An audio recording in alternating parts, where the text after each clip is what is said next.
Sudarlun petani di kawasan Desa Lampreh, Aceh Besar terpaksa menjual padi mereka yang gagal panen untuk dijadikan pakan ternak warga.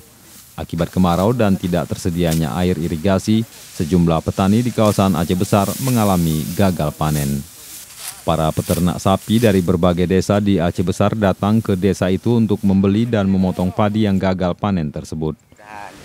Dipotong untuk sapi dijual satu goni 10.000. Punya saya kan udah kuning, jual nggak laku kayak mana nih?